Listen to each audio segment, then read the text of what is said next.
انا النهارده جايب لك المنتج ده منتج كروكس، هو اكتر من حوالي 5 ربرات في الكروكس. عايز اقول لك ان بص الارتفاع بتاعه والخفيه بتاعته ونظافه المنتج عليه ضمان تميم شوز مصنع بوجي. خلي بالك الفتره اللي جايه هتسمع عنه حاجات كتير، وهتشوف موديلات انت اساسا مش هتلاقيها في مصر هنا غير عنده. انا شايف الارتفاع، شايف الاختام عامله ازاي، الختم هنا والختم بفضل الله. بص ادي موديل، تمام. موديل التاني طبعا لو عايز اكسسوار الموديل التالت اهو.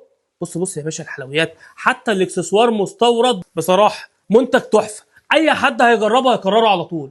هو ما بيطلعش حاجه وخلاص. مصنع بوجي دلوقتي بيقدم لك شغل بصراحه تحفه، والسعر على الوزن بتاع الكروكس عايز اقول لك بصراحه ببلاش. وتابعنا الفتره اللي جايه تميم شوز، كل يوم في جديد من الموديلات اللي شغاله. ركز على اللي شغاله، واللي مش شغال مش عندي. سلام.